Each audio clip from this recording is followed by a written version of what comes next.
Good morning, everybody, and thank you very much for attending Brodies Local Government Conference 2022. I'm pleased to see so many of you in person, and we are also live streaming on YouTube, Facebook and Twitter, so we're being joined by colleagues from local authorities across Scotland. I've been watching a lot of Top of the Pops 1993, and in that you see the early use of live streaming footage, including an incongruous segment where New Order appear on a beach with the cast of Baywatch. Now, that is a reference that I've seen some fluttering of recognition in the audience, which shows you my age. I can't promise you David Hasselhoff or any of the cast of Baywatch, but what I can promise is hopefully a range of interesting topics on different aspects of local government law. This is our first in-person conference since 2019. Obviously, a lot has happened since then. The number of sort of significant challenges in this sector, and we're conscious of the fact that local authorities were very much on the front line when it came to the response to COVID, including distributing funding and providing valuable support to communities.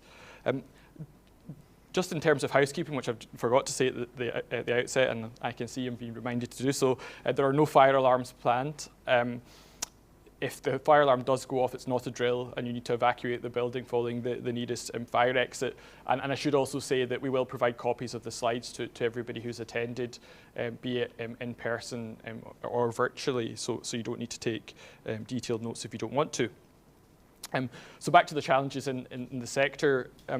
Audit Scotland's local government overview report, published in March of this year, found that Scotland's local authorities face complex and urgent challenges, and thereafter follows quite a list in which Audit Scotland say the pressures on councils are multi-layered, the impacts of an ageing population and how this requires council services to pivot and shift, overall increasing demand for council services, and managing the accelerating impacts of inflationary and other price pressures.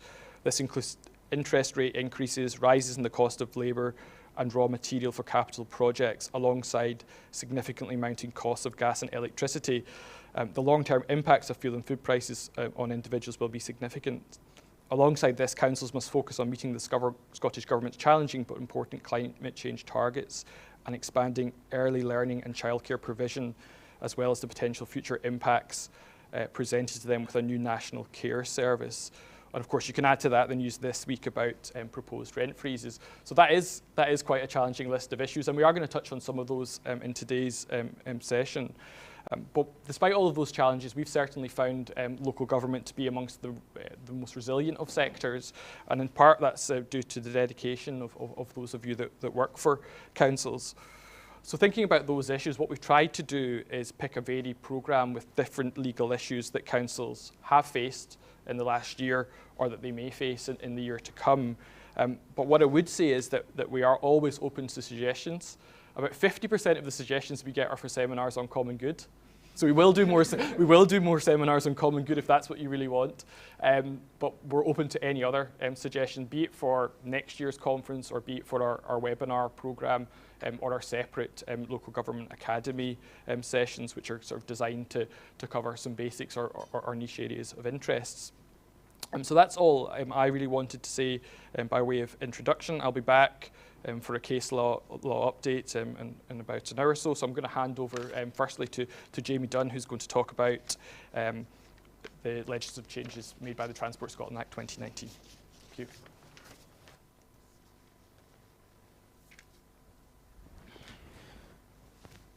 Grab the water I made earlier. Okay, so I'm talking today about a particular feature of the Transport Scotland Act 2019, which is municipal bus services.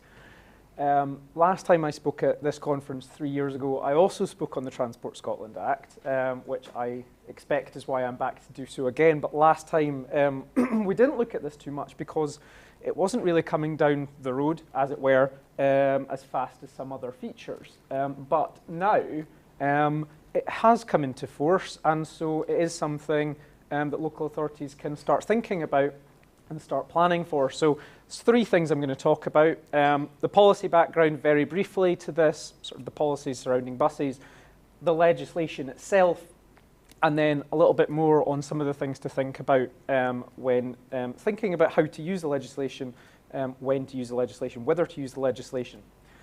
So the policy background, first of all, this is the national policy framework on buses. 4 aims for bus services in Scotland that are set by the Scottish Government. And I've grouped these into four headings: inclusivity and equality. Buses should act as an effective economic enabler. They should enable people to enter workplaces that might not otherwise be able to access, allow people to be able to access more different services, both those provided by the public sector and the private sector. Providing reliable infrastructure. So this is really about bus services being an effective alternative to cars, particularly an issue in parts of Scotland where bus services perhaps historically haven't really provided competition just because of population density and issues arising from that, but really encouraging improvements to the quality of the services and the infrastructure available. Climate change goals and net zero, obviously a big and ever-growing consideration when it comes to public transport, but public sector objectives generally. So encouraging bus services, bus operators to invest more in more efficient vehicles and contribute in any way that they can to the targets set out in the 2009 Act. And then sustainable economic growth. So we see this a lot, particularly through things like city deals and economic growth deals, that there is funding there for transport to increase the connectivity of places, enable people to access workplaces, enable them to access essential services, employment opportunities, and meeting local bus operators and seeing who wants to object. The term sufficient number is used in the Act. It's going to be a threshold. You're either below the number or you're above it. There may be opportunities for this to vary in individual cases. And what a bus services improvement partnership will then do is it will set service standards. It can set the frequency of bus services, the timing of bus services, the types of vehicles that can be used, including whether they have to sort of be geared up towards certain climate change targets and so on. The fares that may be charged, as well as things like concessionary fares that have to be offered, and other ticketing requirements, and perhaps quite significantly, inter-provider tickets. So bus services improvement partnerships, one of the themes of public transport, not just in Scotland, but more broadly, is the idea that people will use buses more if they can jump on one, jump off, jump on another, and you don't have to have a bus service between every A and every B. Part of bus services improvement partnerships are aimed at getting municipal services, if they do exist, but also private services, to work together so that there's a more integrated public transport system that will then attract more people to use it, as well as those other service standards that I mentioned. And then section 38, 36 and 37, by the way, are the consultation requirements for 35. Section 38 allows for local service franchising. So rather than operating a municipal network, either yourself as a council or just having local service, either in competition with others or on your own, or just having private services, you can award exclusive rights to operate local services in the area that the franchise agreement relates to. So you can basically say, it's a little bit like Transport for London. You can say, we are going to have this franchise. It's going to be badged as Transport for Clackmannanshire, but it's going to be operated by a franchisee or multiple franchisees who can operate in certain areas, whether under that brand or otherwise. And it will be the council in these franchise areas that will determine precisely what services are to be provided, what standards and additional facilities or services to be offered. Now, the distinction between this and the previous one is that this is the council deciding and awarding this rather than discussing with a partnership of private providers how to go about improving services. Again, there's a need to go through quite a lot of steps to get to this. There's a need to assess the proposed framework, how it's going to contribute to those relevant general policies that I mentioned and I'll come back to.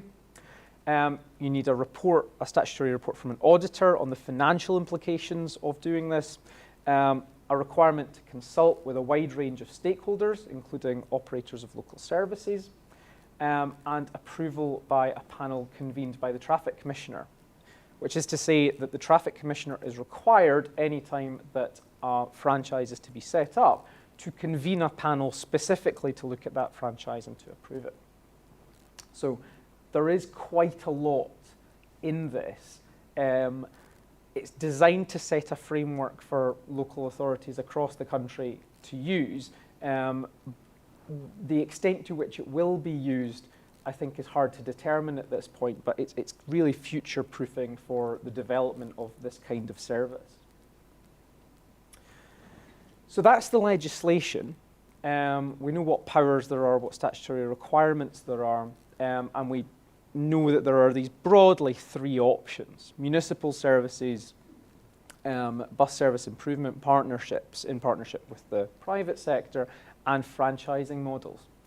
And then in terms of whether to do any of them, which to do, and how to do it, there are, I think, quite a number of things to think about. So consultation, first of all. There is obviously a statutory requirement for consultation on for specific statutory consultees. I think it's also worth bearing in mind that you will have to think about, councils will have to think about broader consultation requirements. So you can tick the box of consulting everybody that's specified in the 2019 Act, but this is also an adoption of a public policy. It's a decision of a public authority, and therefore there is the need to think about just those broader things that you would do when introducing any policy or taking any decision in terms of consulting with people, but also more broadly, taking all relevant considerations into account, setting aside anything that's irrelevant to the specifics of what is being proposed, and not using this power for any sort of improper or ulterior purpose. Now, that type of situation is perhaps unlikely to arise, but I think the key thing to bear in mind is that we don't quite know, and it will vary from place to place, whether there will be objections to this. And so getting things spot on from the start is probably important in order to avoid any challenges by aggrieved providers, whether they don't want to be part of an improvement partnership but there's not enough of them to object, or whether they just don't like competition from municipal services or so on. Specifically on bus service improvement partnerships for consultation, there's a requirement, as I mentioned, to get the consent, if you like, or at least not the objection of too many bus operators. But there are also a list of statutory consultees, which is why I've grabbed this bit of paper, because I've written them down. All operators of local services who may be affected by the partnership, organisations representative of users have to be consulted, any other transport authority or partnership that may be affected, so SPT, for example, if you want to, if they are the relevant local transport authority for the area, the Transport Commissioner, Police Scotland, for reasons that slightly escaped me, and the Competition and Markets Authority must be consulted before implementing a bus service improvement partnership. That is presumably partly geared at ensuring that they don't allow competitors to agree too much between them in breach of competition law. Consent, that's really a big hurdle to certainly bus service improvement partnerships, the fact that you can't have too many objections. Really the point here is that these are partnerships rather than top-down models. So if you're going for a BSIP, you're agreeing with these providers what the appropriate way forward is and what steps they are happy to take, willing to take in order to implement improved public transport in the area. That may not be the right thing in certain circumstances. It might be that running a municipal service, for example, or running a franchising model will allow you as a council to direct things more the way that you would like it, rather than relying on bus service, on the operators to agree between them something that they're willing to do. The flip side, of course, of that is that an improvement partnership may be more pragmatic in certain circumstances, particularly for one reason, which is that all of these new powers do not come with any new money. And getting a new municipal bus service up off the ground is not going to be a cheap thing to do. Improvement partnerships, and also to a degree franchises, allow the opportunity to use existing infrastructure and encourage improvements to that, rather than having to spend significant amounts of money that really just isn't available. Has to contribute, as I mentioned, to the implementation of relevant general policies. What does that mean? Well, I've written it down there in full so you can see it. This is defined in the 2001 Act and the 1985 Act. So it's two things. It's the local transport strategy, and it's any other policy that the council proposes or has in place to secure the provision of public passenger transport services that are appropriate to secure any public transport requirements that would not be met apart from action taken from that purpose. Now, that's kind of long-winded, but really what it's about saying is that there's a problem, and this is the solution that's been identified for that problem. The key thing, I think, going forward with this is going to be, can you prove it? Can you prove, is there a paper trail, is there evidence to suggest, is there analysis that what is being proposed is going to contribute to the implementation of those relevant general policies? And this is where a lot of work is going to have to be done to build the case, the business case, for taking this type of thing forward. Best value, obviously always something to be taken into account by local authorities. Does the approach that you want to take to using these powers accord with the duty to secure best value? So properly balancing the duties of economy, efficiency, effectiveness, equal opportunities, and sustainable development. So really having an eye to the best value guidance that the Scottish Government puts out, and does this tie in with all of our best value duties when it comes to that? So it's always sitting there, it's always something to be thought about. Broader policies and public sector duties. The requirement to consult here on the specific statutory rules that are in this legislation are just not going to be enough to meet council's duties under other relevant legislation. And in particular, things like equalities duties. The public sector equality duty is going to be engaged by doing this, I would suggest, and probably also the need for an equalities impact assessment under the Equality Act regulations. Possibly also thinking about socioeconomic duty, may arise in certain circumstances, may not arise in others, but certainly something to have an eye on. And then climate change duties and things like that. How does this tie into a council's broader objectives? Not just the ones that are there, the relevant general policies that relate to transport, everything else that the council does. How do you tie this in there? Really, it's just another example of how public decision-making in councils has a lot to it, but it's important to bear in mind that broader context as well as the specifics of this legislation. How are you going to deliver it? Are you going to, if you're thinking about municipal bus service, setting up something new, are you going to do it in-house? Is it going to be operated by the council itself?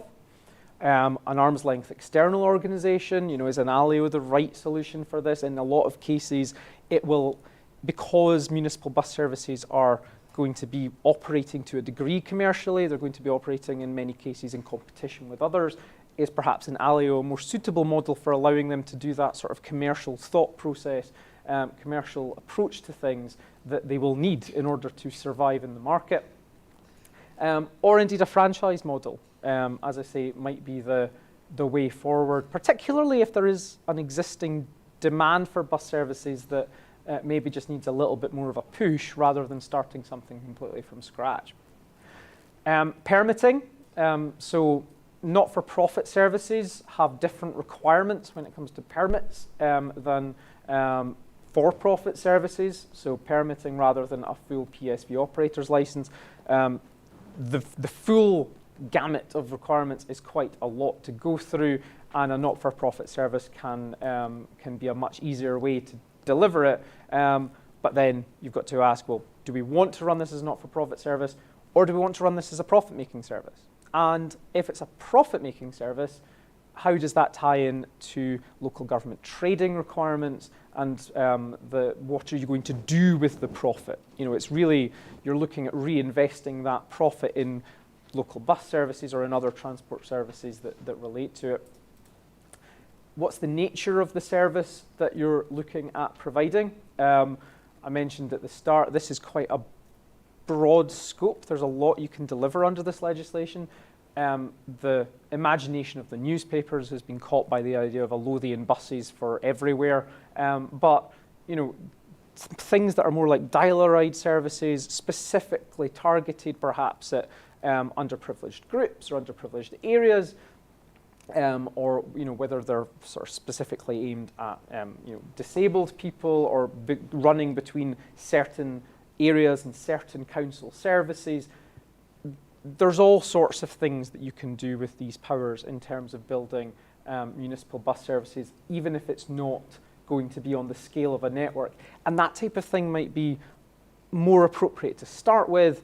It will certainly be more cost effective to start with, and it will probably be easier to satisfy a lot of the duties that we've been discussing than operating a massive transport network that may just be a bit overkill for the problems that can be identified. Public procurement rules obviously come up anytime that you are entering into a contract with somebody over a certain value, but the key point really here is to bear this in mind. Think about if a council is providing a service itself, who are we buying the buses from? Who are we getting maintenance services from? How are we going to do all of this? If we give it to an ALIO, the ALIO is also going to have to think about all of these things. Do we want to develop a sort of joint venture or a partnership with somebody, and how do we go about picking them, and how do we go about deciding on who that ALIO joint venture can buy things from, ensuring that they are following all of those rules themselves? Or indeed in a franchise model, a franchisee, how are we going to procure the franchise, and just going through all of those public procurement steps, but really starting early, taking this into consideration from the very beginning, rather than leaving it to the last minute as a forgotten consideration. Subsidy control rules. If you're going to be paying others to provide local services, and I think there's an important point to recognise here, which is that if these services were commercially viable, they would probably already be there. So in many cases, we are going to be talking about subsidy. If the council is running this itself, then you're not giving money to anybody else, or if you are, it's under a procured contract. But if you are going to be supporting a private sector organisation running these services, have you thought about the new rules on subsidy control, the sort of post-state aid, post-Brexit world that we now have to deal with, and all of the considerations that have to go into that? It can be done. It's not as hard as it perhaps was under old state aid rules, but there's a lot to think about, and there's a lot to do, and there's a lot of boxes to be ticked. And again, starting as early as possible with, are we subsidising somebody, and have we satisfied all the requirements in order to do that?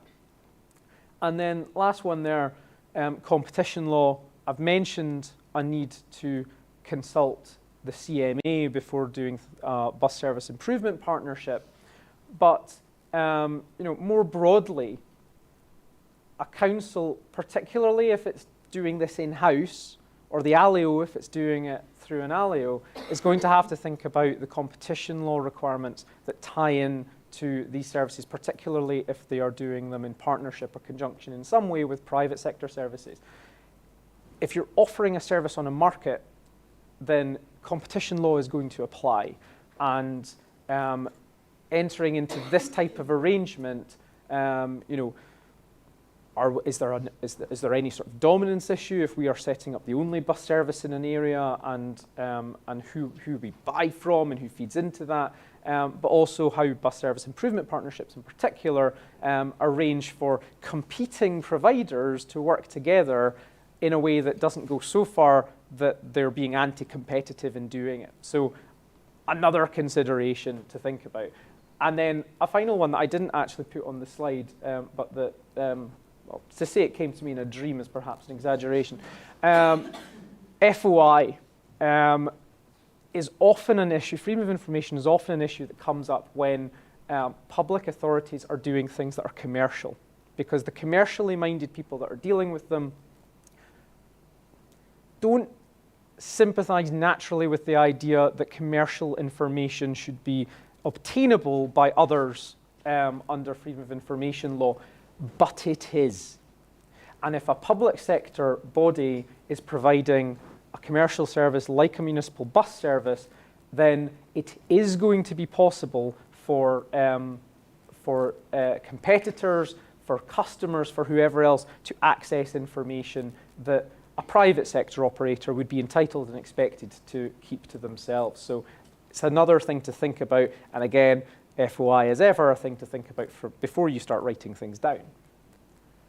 And that is that. I suppose one other point really to make is just sort of in general, think about the competitors that you may be upsetting.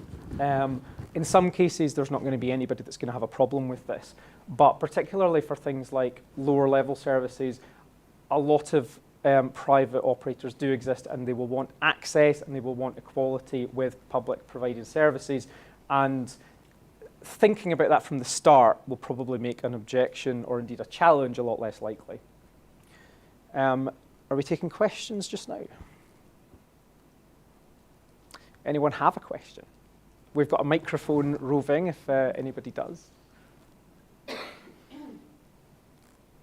I'm just going to take that as a fantastic compliment of the detail that I've just drilled into you. So with that, I will hand over to Neil and Fiona.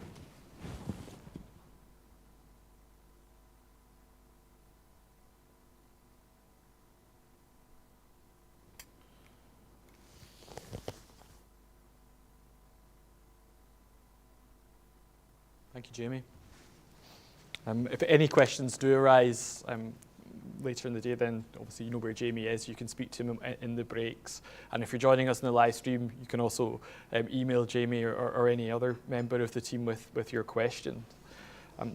So next up we have a case law update. So I'm going to be joined in that by Fiona McLeod, who's a senior associate in our government regulation and competition team. Normally, if you've been to case law updates before, we try and identify a theme that we can then loosely cram into any reference to the cases we're talking about. I did do a search of good news stories from 2021, 2022, returned not many results. One result that was returned was the Free Britney Spears campaign and the ultimate end to her conservatorship. As you'll guess, that's not a theme that fits well with any of the cases involving local government from the last year. So there is no theme. There are also some caveats. We know that there are a huge number of cases involving local government in any year in Scotland and England and Wales. And what we've tried to do here is to confine ourselves to 5 cases that we think have some interest. And what we'll do is we'll try and draw out why we say they're interested.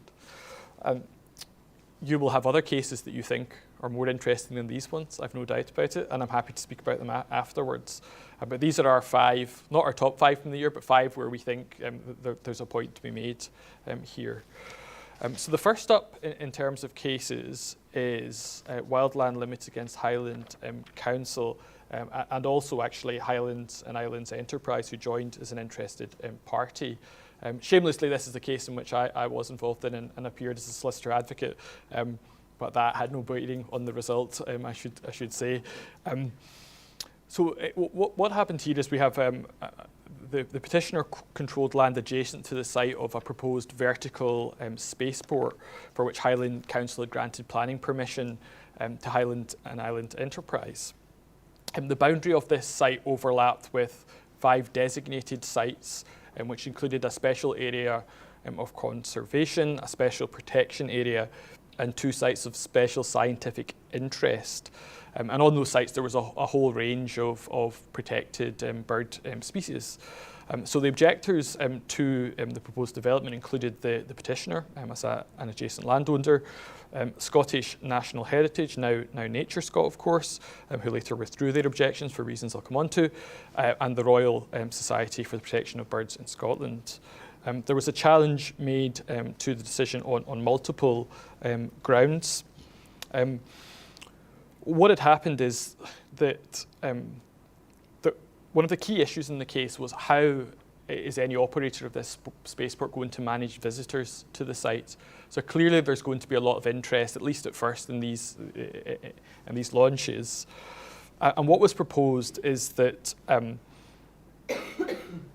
the application would include a visitor management strategy.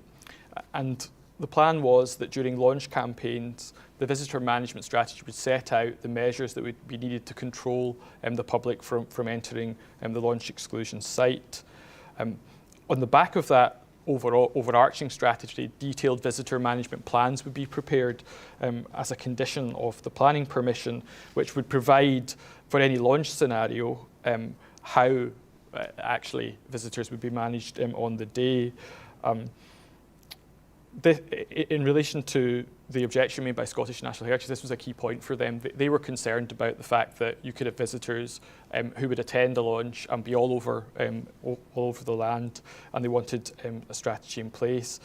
So HI provided to the council and to SNH a document called a VMS clarification scenario planning, and that advised that this development could go ahead with appropriate mitigation in place.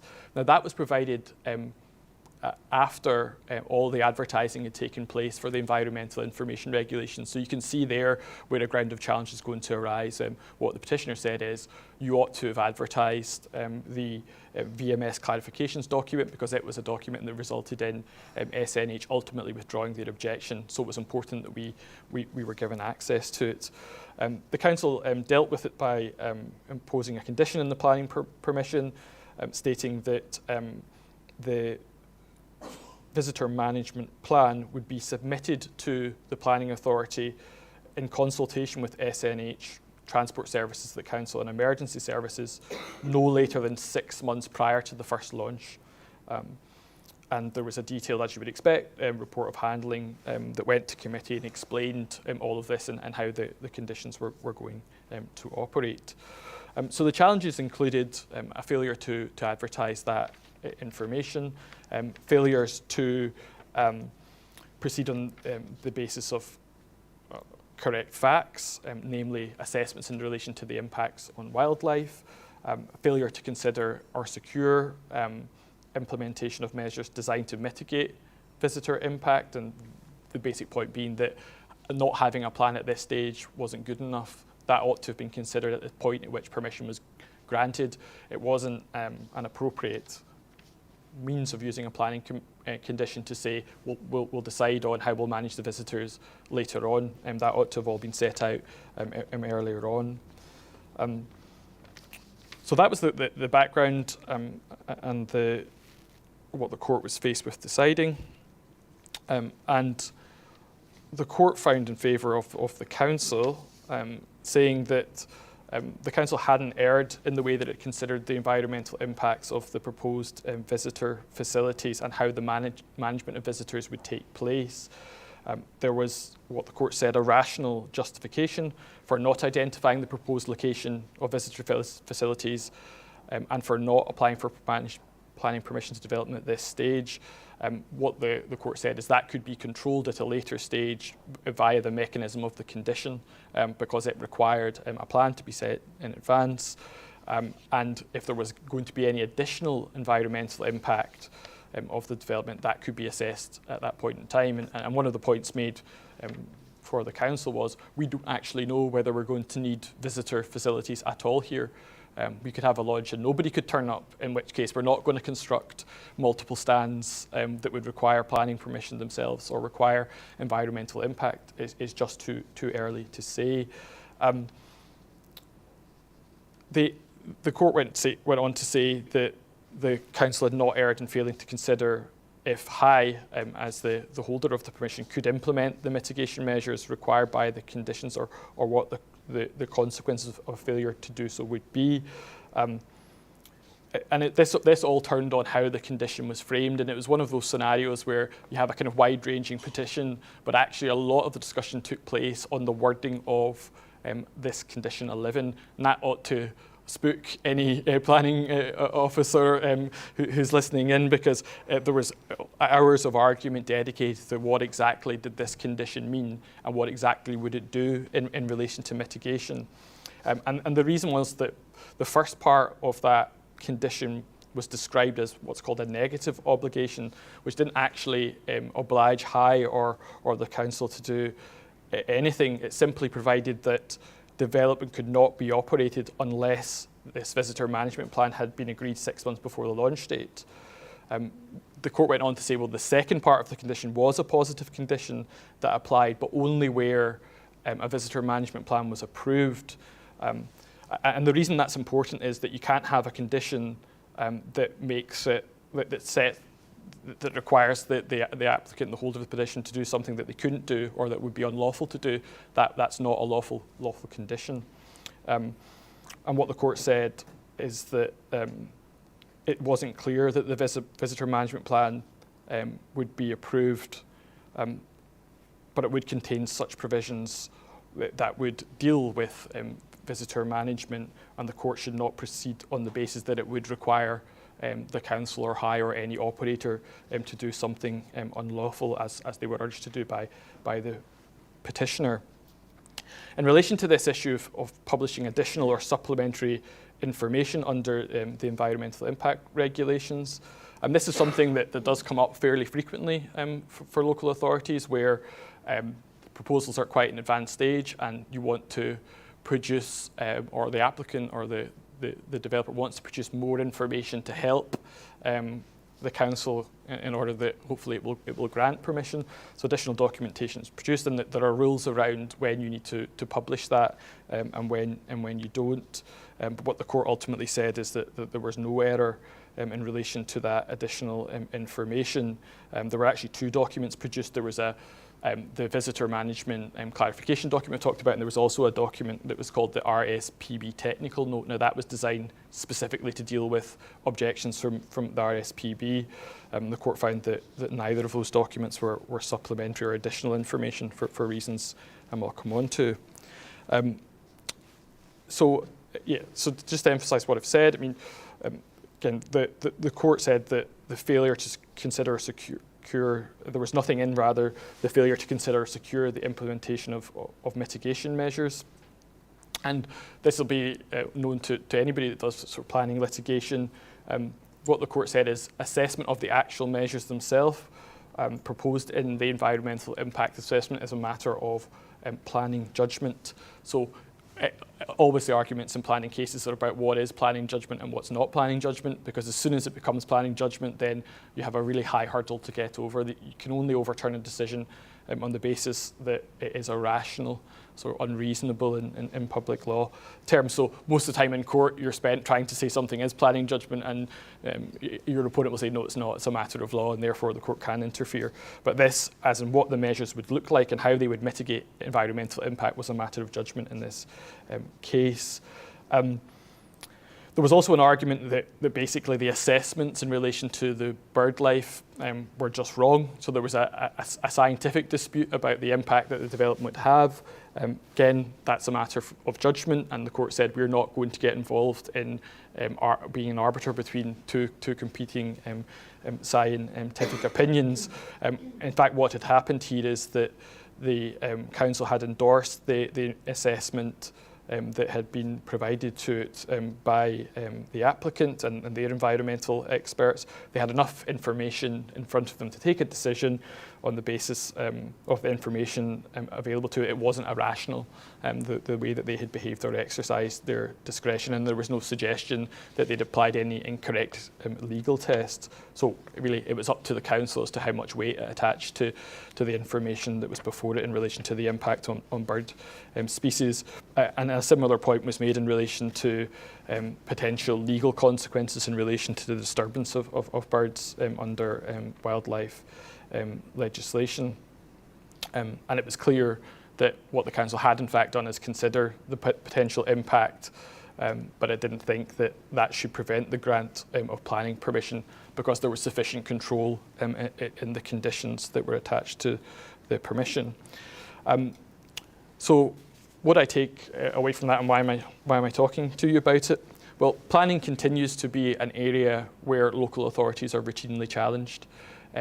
Our colleague Neil Collar does a very helpful report every year or so, which sets out all of the judicial reviews and statutory appeals that are taken against councils and what the results of those are. Most of those cases are planning cases. It's still an area where authorities are routinely challenged. It's also an example of a wide-ranging set of challenges in a case that raises environmental issues. And our expectation is we're going to see more of those sorts of challenges on traditional grounds like we see here about failure to publish information or failure to take into account the impact on species. But also I suspect we're going to see challenges in relation to climate duties as well. And that wasn't a feature of this case, but there are other planning challenges where what you see is a challenge based on the fact that the local authority has failed to consider its climate duties under the Climate Change Scotland Act. So we're anticipating we're going to see more of those. And the good news here is that what you see, I actually think, is a council actually took a very thorough approach to its report of handling and to how the issues were presented to its committee. And really that meant that the decision making was quite hard to challenge. And that's why so much of the discussion in the case focused on the wording of that condition, because if it had been unlawful, that probably would have given the petitioner the best basis to proceed. Everything else was a matter of judgment and therefore hard to challenge. And just as an aside, one of the things that happened in this case and that is happening more routinely is that one of the first productions that is lodged is the live recording of the committee making its decision. Now, I can see some wry smiles in the audience in response to that.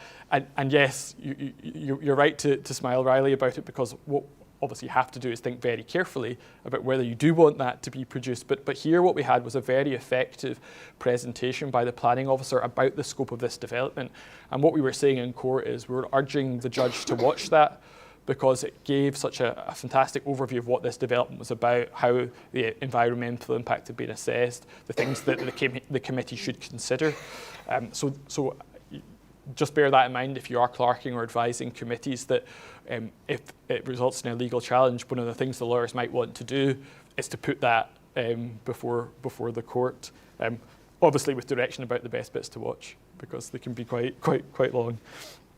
Okay, so that's what I take away from this. The next case is Sheikh against Lambeth Borough Council, and this is a case about a director in the council using delegated powers to make what were described as experimental traffic orders under the Road Traffic Regulation Act 1984 for 3 low traffic neighbourhoods, which restricted the movement of traffic in them. And this is something I think we will see more of, these sorts of measures. Obviously, we have low emission zones in Scotland now, with the 4 city councils bringing forward their low emission zones. And these are measures that are short of low emission zones, but really on the back of the COVID-19 pandemic, measures that are designed to encourage walking and cycling and discourage motor vehicles to use those. So I don't know if anyone's been down Maxwell Drive in Glasgow recently, but there you see that whole road getting dug up in order to introduce cycle lanes, and it's the same in cities across the country.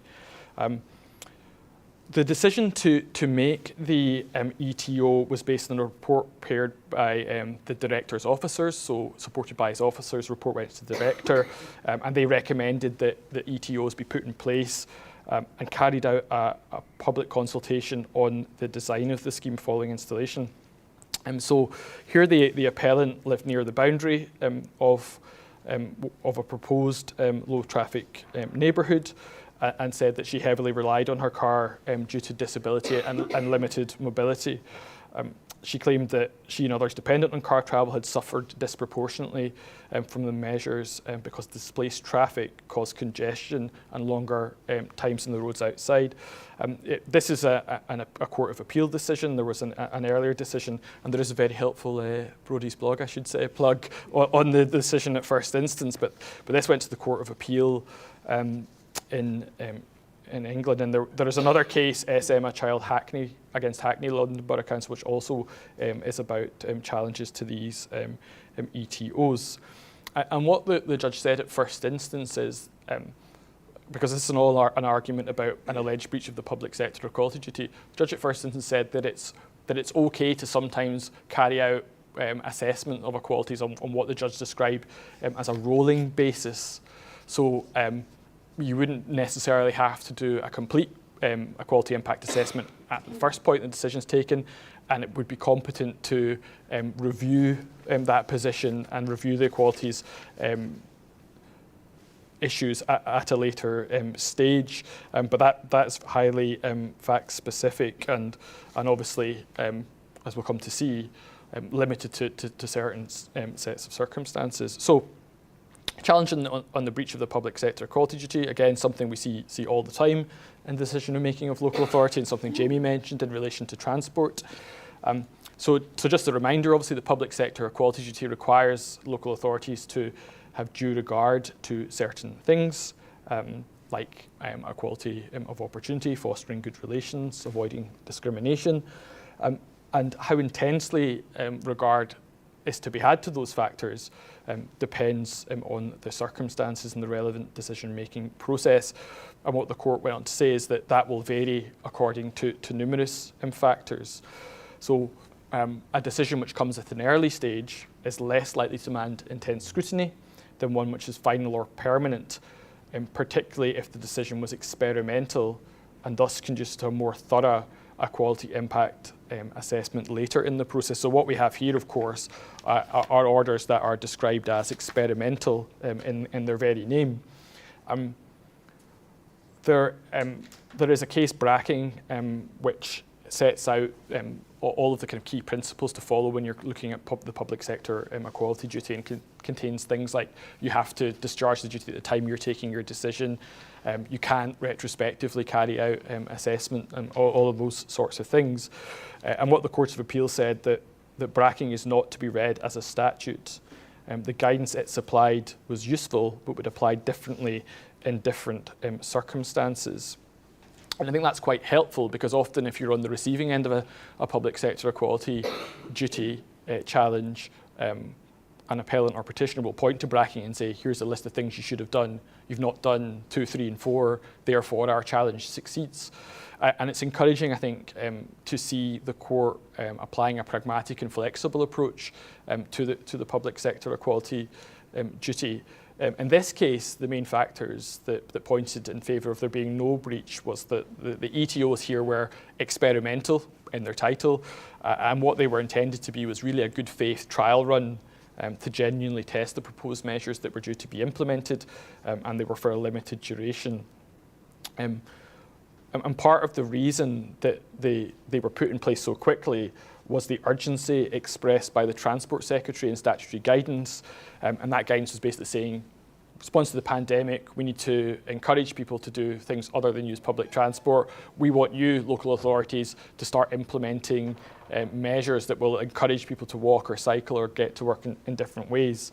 The court was careful to caveat that and say that urgency alone is not a means of getting around the public sector equality duty, but that the specific circumstances of this case meant it was another factor that kind of weighed in the balance. Also importantly here is that the authority had committed to consulting on the outcome of this. So what they had said is, we haven't carried out a detailed assessment yet. We want to put these measures in place. Once we've seen how the measures work, we'll carry out a full public consultation, and we'll also consider the impact on the public sector equality duty then.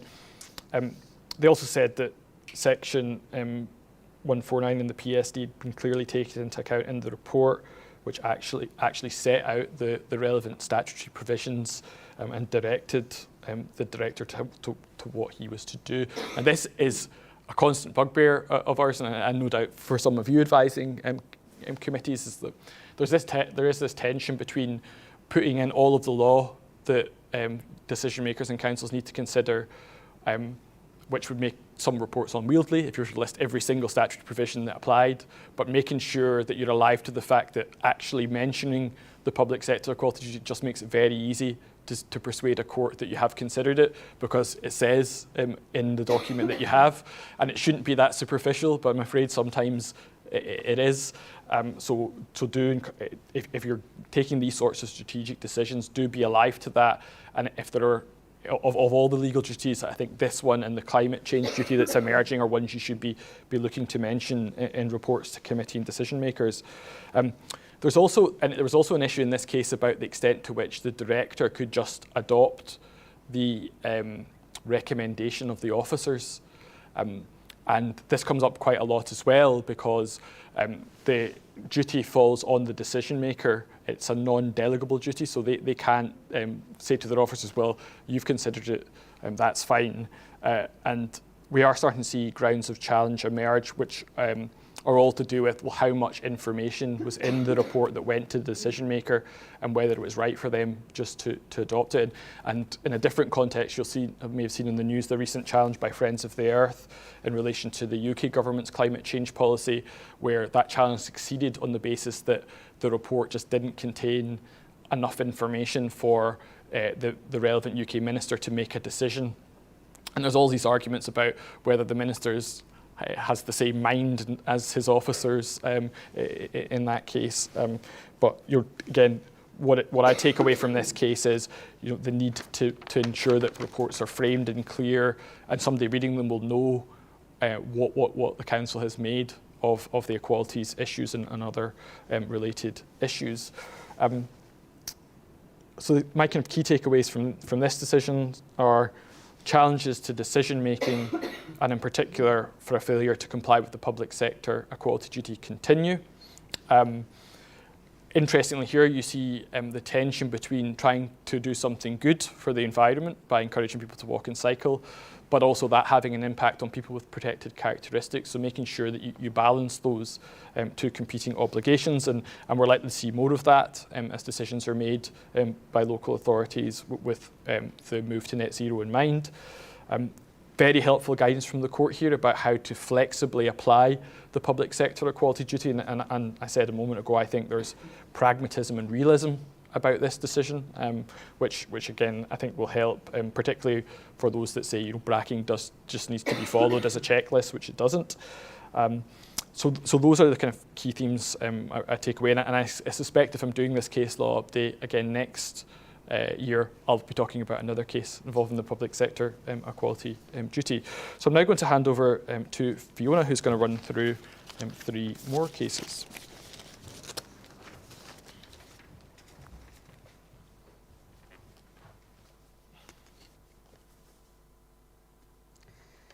Thanks, Neil.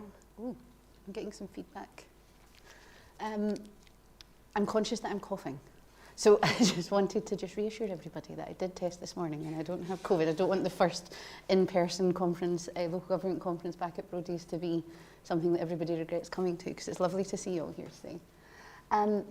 Neil picked 2 cases where the outcomes for the local authority were really positive. I'm afraid 2 of my cases are not so much. The last one is, and plug, we are involved in the last one, and I think there's some of our council colleagues that are joining virtually that are aware of it, so hopefully I do the case justice. But the first case I wanted to talk about was the case of Defala against City of Edinburgh Council.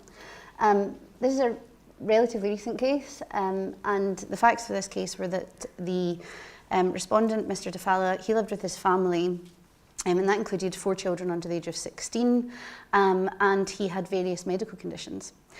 He applied to the council in May 2015 under the homelessness duties of the Housing Scotland Act 1987, which I'm sure you'll all be aware of.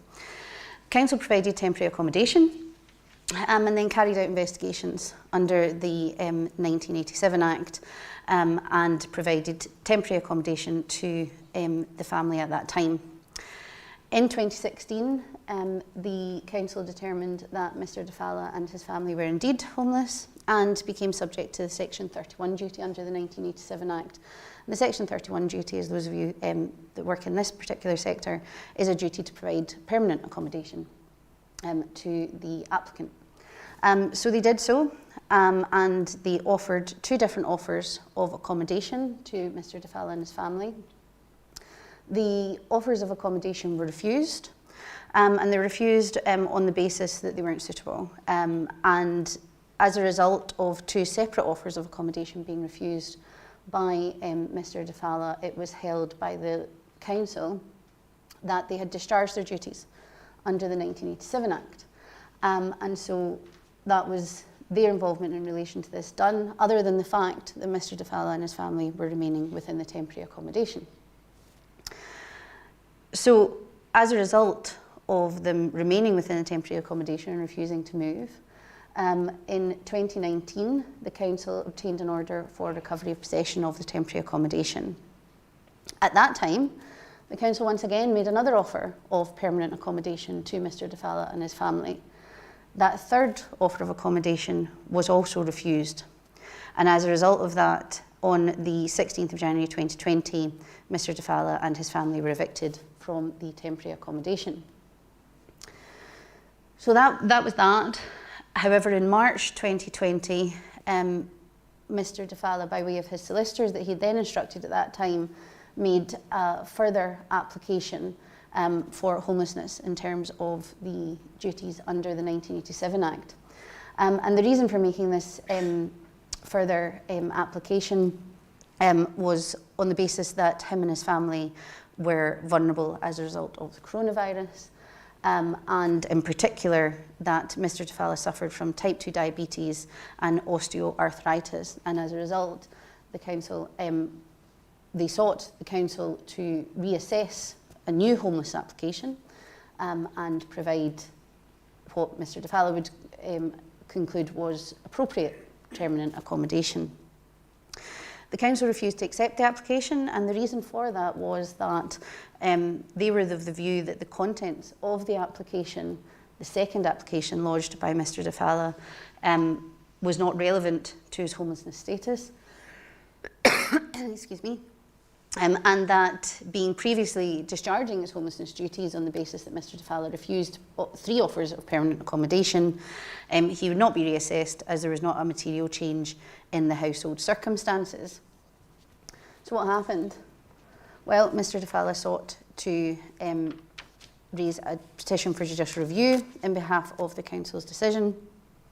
And ultimately what the court found was they found in favour of Mr De Falla, and they reclaimed the council's decision to refuse to review the second application for homelessness accommodation. The reason why I've picked this case in particular is these issues haven't come up in Scotland before. We had an idea that they were going to be coming north of the border. They've been raised in England. But this issue of circumstances where a local authority must take a new homelessness application hadn't been considered by the Scottish courts. In England, where it had been considered, there was a general agreement that not only would it be relevant to consider a subsequent application, you have to be ensuring that you're not prohibiting anybody making any further applications for homelessness accommodation on the basis that the view is that the circumstances remain exactly the same. And the reason for that I'm going to touch on just as we come a wee bit further down in the bottom bullet point is we have to take into consideration what is the legislation's core aim in terms of the 1987 Act. So what did the court decide in Scotland? Well, the court held that the council had failed in their duties under section 28 to 31 of the Housing Scotland Act 1987. So that's in particular in relation to reviewing a decision and ultimately providing accommodation if you hold that it's appropriate to do so. The court did not consider that it was appropriate to interpret the duty under section 28, which was reviewing a homelessness application, in the narrow way constrained and argued for by the council. And the reason for that was, as I mentioned, the council said, well, there's not been a material change in circumstances. We've offered you 3 offers of permanent accommodation. We have therefore discharged our duties. And the court took the view that that wasn't the appropriate interpretation of Section 28. The reason for that is the court took the view that the definition of homelessness in the 1987 Act implied that the investigations have to be made when assessing those that are making applications of homelessness with the circumstantial element relevant to them. So the court held in this case that on the basis that whilst Mr. DeFalla was making a similar application for homelessness accommodation, the difference that was applicable in this case was in relation to the fact that the coronavirus pandemic had taken hold and that Mr. DeFalla was classed as vulnerable, particularly with having diabetes during that pandemic. I just realised there's a hole here. For other speakers, careful. So the court held that the council's interpretation of Section 28 would have greatly restricted the ability of homelessness applications being made by others. So the view really of the court was that Section 28 had to be construed in the light of the legislation's core aim. The legislation's core aim of the 1987 Act is providing accommodation to those that are homeless. The Section 31 duty has to be performed by making suitable accommodation available after an assessment of a homeless application and the assessment of needs. And this did not mean that should an offer of accommodation be refused, that an individual's personal circumstances would not have a bearing on whether any future application for homelessness should be considered by the council. So I think what's appropriate to consider in relation to the DeFalla case is that each application, regardless of how many times the applicant has made an application, each application has to be considered on its merits, and that whilst there may be not a material change in circumstances, as you or I would take a view on that work in this area regularly, that the courts are taking the view that there may be some slight changes to applications, and that will force local authorities to look at them independently of previous applications that have been made. I think what was also relevant about that case is that it shows that in Scotland now and in the Scottish courts, they're prepared to consider alternative challenges that are being made to local authorities and social housing providers in relation to the provision of accommodation. And following on from that, we had the X against Glasgow City Council case. And I think that these cases can be considered together. The facts aren't the same, but it is similar enough for it to be something that local authorities in particular have to be alive to. So the facts of the case of X against Glasgow City Council are that the household consisted of the petitioner, her husband and her 4 children. 4 children were 3 daughters and a son, and her son was autistic and disabled within the meanings of the Equality Act. The council assessed the application for homelessness. They provided them with a 4-apartment property to the family. However, the council investigated the family's needs, and when they investigated the family's needs when assessing the application for homelessness, they identified that in order to provide the appropriate support and the appropriate space for the petitioner's son, the family actually needed a 5-apartment property rather than a 4-apartment property. The petitioner's solicitor, so X's solicitor, they sought to review the suitability of the accommodation that was offered by Glasgow City Council. And they set out the plans to move the family to alternative accommodation. In Glasgow, particularly, and appreciate for a number of local authorities actually, but particularly in Glasgow, just given the vast numbers of those seeking accommodation in Glasgow, it's particularly difficult for Glasgow City Council, and it's a particularly vexed area for them to provide accommodation on the basis that they're wholly reliant on third-party providers. Glasgow City Council, as you'll know, don't have any properties of their own, so they have to rely upon RSLs or alternatively other providers in order to provide accommodation.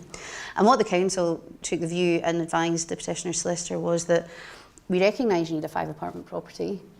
We're well aware of that. However, in order to obtain a 5-apartment property in Glasgow on the basis that we don't manage our own stock, means that it will take quite a long time for that 5-apartment property to become available.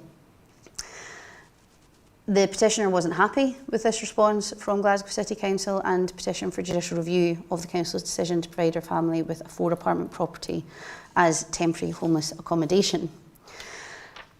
And the reasons for that was they were saying that the council were in breach of Section 29 of the 1987 Act in terms of interim duty to accommodate. And they were also in breach of Article 4 of the Homeless Persons Unsuitable Accommodation Scotland Order 2014. And the reason that they were in breach of Article 4 was that it was unsuitable for the accommodation, it's unsuitable for the accommodation to not be suitable, it's well worded, to not be suitable where you're taking into account the needs of the household. So effectively on the basis that they need a 5-apartment household, a 4-apartment household is not suitable accommodation for this family. So what did the court decide? Well, the court decided that despite Glasgow City Council's difficulties in terms of not maintaining their own housing stock and the difficulties of obtaining a 5-apartment property, that they are under an absolute obligation in terms of the Section 29 and the other sections of the 1987 Act in relation to homelessness and the Homelessness Persons Unsuitable Accommodation Scotland Order. The court also held that the housing needs of a homeless family were not open-ended and they were capable of being assessed and met. The accommodation being unsuitable for occupation by a homeless household, taking into account the needs of the household, does not displace the absolute statutory duty. So it does say that they can be provided as and when the properties become available. But Glasgow City Council at this point taken the view that they had done all they could and they were simply waiting on third parties providing this accommodation. And the court held that, well, that doesn't displace your absolute statutory duty. You are still bound to ensure that you're being compliant with the 1987 Act and the 2014 order.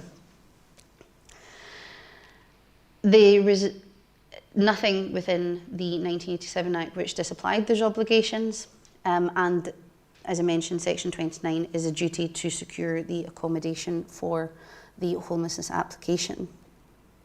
So effectively the courts are saying, well, if they need a 5-apartment property, get them a 5-apartment property. And that the reasons for not providing the 5-apartment property are not acceptable, Glasgow City Council, unfortunately, and you are under an absolute duty to provide temporary accommodation to the petitioner. Now, this case, as I understand it, is not done. It has been, decision was made in the Outer House, and it is likely that this will go further up the Court of Session. So I think watch this space in relation to this, but I think what's particularly interesting is that that's 2 cases in very short time frames that have come before the Court of Session in relation to the breach of local authorities under the 1987 Act. So I think it's something that your services, housing services, have to be alive to. It's also the first decision that has been made in relation to the 2014 order. And those of you that have listened to some of our roundtable discussions when the amendments to the 2014 order came into force, we talked with those in local government and with the regulator about this, that we wondered what would happen and how would somebody challenge it. So now we can see that this is what may happen, and they will challenge it by way of judicial review within the Court of Session. So very much a watch this space, but something to be alive to. And moving away from unsuccessful decisions for the local authority to a successful decision for the local authority, and also moving away from housing. This was a case that we were involved in, and it was a case for summary application for guardianship in terms of the Adults with Incapacity Act. We weren't involved in the first instance. The local authority dealt with that internally. However, we became involved when the adult who was subject to the guardianship order, sought to appeal to the Sheriff Appeal Court.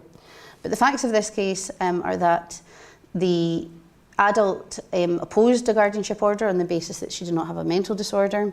Her father and her primary carer both supported the application, but ultimately the Sheriff concluded after a proof that the applicant suffered from serious delusional disorder, which caused concerns about her welfare. The Sheriff did recognise, and it was brought up in the first instance, the Sheriff did recognise that this was a deprivation of liberty matter. He considered that and took the view that he wasn't particularly overly vexed about the deprivation of liberty, as it would be to her benefit. So she was to be placed in a secure unit, and should she leave, she was to be apprehended and brought back to the secured unit. So Sheriff granted the restriction of liberty. He also restricted the guardianship for 1 year. So that's all fine, and I'm sure a number of you that work in this area are saying, yes, so what, we do this all the time. The reasons that this became particularly interesting and became a reported case is that the applicant then appealed to the Sheriff Appeal Court, who refused to appeal, and then the applicant sought to appeal the Sheriff Appeal Court's decision and sought leave to appeal to the Inner House of the Court of Session. That was refused. And then what they sought to do was they sought to have direct leave from the Inner House by making an application under Section 113 of the Courts Reform Scotland Act 2014. So at this point, we got Neil involved, as solicitor advocate, and said, help us. So what happened then? Well, it was pretty straightforward in the end. The court held that an appeal under Section 113 of the 2014 Act could not be made where there was another statutory route available. So in this instance, and those that work with the Adults with Incapacity Act will know that Section 2 of the Adults with Incapacity Act provides a statutory route of appeal. And the court held that where there is a statutory route of appeal, Section 113 of the 2014 Act would not be the general test for leave to appeal. And it was consistent with the rationale of the 2014 Act that the legislative intent behind Section 113 was to maintain the existing statutory restrictions rather than expand those appeal rights. So effectively they're saying, well, if you've got a statutory route of appeal, then you follow that statutory route of appeal that's set down within the appropriate legislation within the realms of which you're working to. Section 113 of the 2014 Act isn't there just to circumvent the fact that you've not been granted leave to appeal by the appeal court, by the Sheriff Appeal Court, and not to extend those appeal rights. So they refused their application. And one thing I just wanted to note on this is that the court also observed that the adults' reference to Aberdeenshire Council against GM, where there was an appeal to the Inner House of the Court of Session, wasn't applicable authority in relation to the propositions in respect of this case. And the reason for that was because that particular judgment constituted a single judge granting leave at a procedural hearing without being addressed on competency. So therefore it had been decided without, rather than going through the Latin, it had been decided without due regard to the relevant statutory provision. And therefore, in that case, you could distinguish the Aberdeenshire Council case in respect of the Argyll and Bute Council case, because the Sheriff Appeal Court and the Court of Session had been quite extensively provided with the relevant statutory provision of which they should be relying upon in terms of the 2000 Act. So I think this one, really what we wanted to flag about this one is that how things can just slightly take an odd turn. So you can have something that you think, okay, this is straightforward, you make an appeal to the Sheriff Appeal Court makes a decision, and then that's it, done. And then it's not. And leave to appeal sought, which is refused, and then it's done, and it's not, and something else happens. So I think it's really interesting for those to be aware of the case. The case is reported, the citation is there. It's worthwhile reading if you work within the Adult Support Services division of the local authorities, just to be aware of it and just to be alive to this possibility of this happening in the future. So that's all I wanted to say, and Neil and I can take any questions. I think we are pretty much bang on time. So what I would propose to do is, rather than eat into the break with questions, that if you have questions for Fiona and I, that you ask them in the next 15 minutes while we're having a coffee. So we'll break now for 15 minutes. We'll be back at 11:05 for Stuart and Jenna, who are going to talk to us about major projects. Thank you very much.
Down in the front.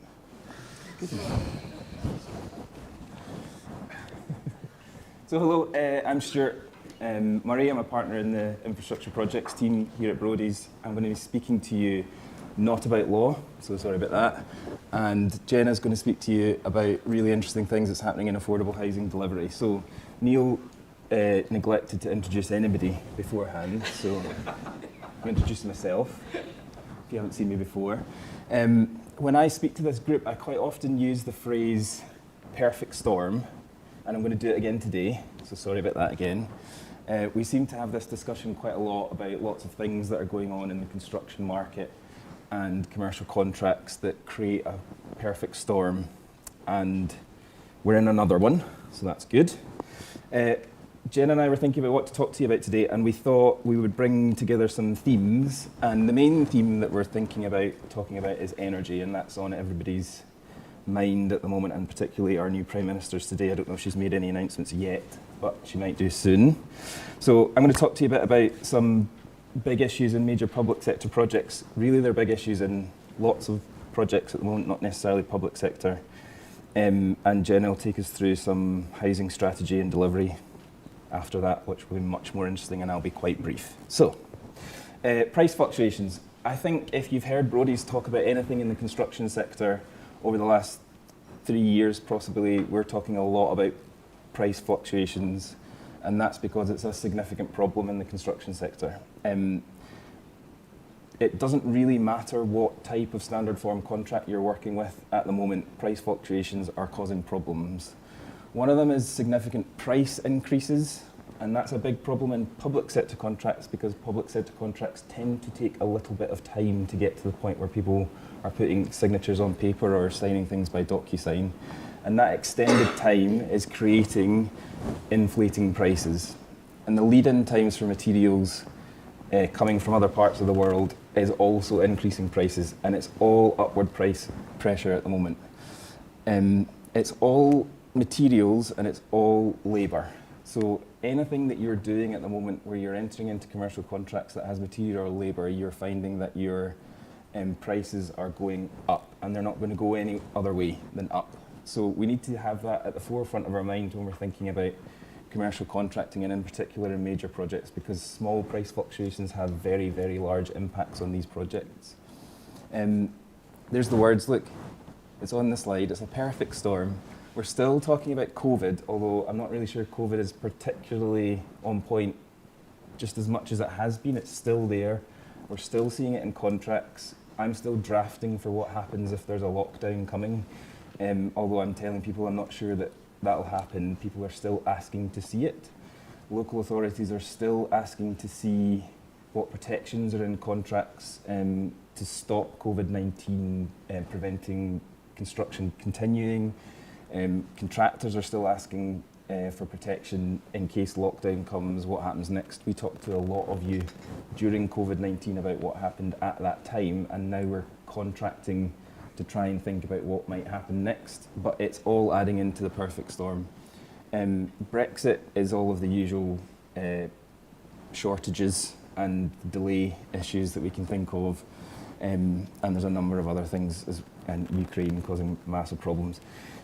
The thing that I want to implore upon all of you at this point is not necessarily the details about what we do in the contracts, because that's detail that we can't get into today or is for another time, but what I want you really to think about is to stop and think about how the contract deals with price fluctuations. What do you need to achieve in terms of price fluctuation? What does the contractor think it's going to achieve? And speak to your advisors and your legal teams and everybody about how you might create a situation that is advantageous or at least neutral in terms of price fluctuations. So that's what the big stop sign's for. I nicked this slide wholeheartedly from my construction colleagues last night. I don't actually know what rebar is, but it's there to demonstrate that the increase that we're seeing across the sector is ginormous, and it really is going to have a massive impact on everything that we're doing. So this is something that should be front and centre in all of your contract negotiations. It doesn't need to be construction focused, it could be services focused. Services all require all these things as well, but we need to keep all this stuff in mind, and we need to think about how we're going to deal with it. There are loads of mitigation approaches that we can have, and they're not necessarily all contractual. We need to think about these things in advance, and that's the thing that I'm trying to instill in all of you. We need to think about how we get to the point where we're entering into contracts where we know what's going to happen in an extremely volatile market. So there's a number of things that we can do in advance. One of them is forward ordering. We're seeing that a lot in contract structures that we're putting in place at the moment. We're seeing advance works contracts, which are there to deal with advance ordering only. And then we have main works contracts, which use the things that you've ordered in advance. We've got pre-purchasing of goods. I don't see that necessarily all that often in the public sector, but we're seeing more of it with vesting agreements being put in place where needed for off-site materials. Bulk buying is an interesting one, particularly in the public sector where we're thinking about aggregating purchasing across contracts. That's quite difficult to achieve, but it's not impossible. There's a number of ways that we can think about doing that across the region and across councils. It takes quite a lot of careful thought, but if councils are procuring a number of projects that use similar materials, it may be worth thinking about how you get into the bulk buying to reduce that price volatility. Supply chain credit constraints and support in purchasing materials. We're seeing a lot of contractors who previously might have placed orders without having signed construction contracts sitting in front of them, where nobody is doing that now. So we need to think about how we support our subcontractors and our contractors to make sure that you get success for your project going forward. Ultimately, all that we're looking to do here is to deliver projects on time and on budget. And if part of doing that is supporting the contractors and getting them to a position where they can execute contracts with certain costs, then that's something that we need to be thinking about. And value engineering and redesign. This is coming up a lot more where projects are becoming unaffordable at the outline business case, or depending on how you're procuring it through each of the stages of procurement. Projects, because of price volatility, are becoming unaffordable and they're having to be pared back. So I'm thinking about it in my house. I might not get those nice wooden floors, I might have to get a carpet. These things are happening all over the place, and unfortunately they're happening in our education settings, and they're happening in loads of public spaces as well as private developments. So value engineering is a key item. It's always a key item, but here it's brought into really, really sharp focus in this market. And redesign and alternative solutions is obviously part of that value engineering piece. I don't want to talk to you about all the different types of forms of contracts because there's people better placed to do that. But what we do need to think about is how we manage this risk in each of the forms of contract. So we think a lot in contracting terms about risk transfer. It's never been more important, I don't think, for local authorities to think about where the value for money and the risk transfer sits. It's not always the case that value for money will sit by giving all of the risk to the contractor in these contracts, and that might not sit well with procurement teams and local government teams, but it's something that we need to think about. We've talked about amending design and substituting materials, and this COVID war, Brexit clauses thing is coming up again and again. If you're being given standard form contracts on T's and C's from contractors, we need to be checking those and making sure that everything that is in there is as you expect it to be. COVID drafting has changed quite significantly over the last 3 years in terms of what relief is available to people. We're seeing a lot more war clauses in there about supply and delivery of materials, and Brexit is slightly less common, I think, now. But we also need to think about how the subcontracting piece will work. So, loads of warnings about price fluctuations and considerations that you need to bring into your commercial contracts. Something slightly more positive now on the energy side of things.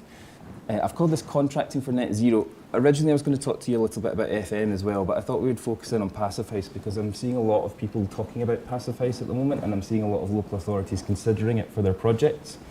I've delivered a number of projects over the last 12 months in school settings where people have procured passive house buildings, and it fits quite neatly in with a number of funding models that councils are using, particularly in the education sector. So the LEAP funding, that stage 3 of LEAP funding, I think, is being announced in the next couple of weeks. So I thought it might be useful just to talk through a couple of the principles of passive house. So passive house is not a new thing. It sounds like something, it's spelled passive house because it's German and it's been around since the 80s. It's not a new thing. It feels to me like it's something that you would see on Channel 4's Grand Designs more than you would see in a local authority school setting. But it's been picked up as being a way that local authorities can deliver energy efficiency in their public infrastructure.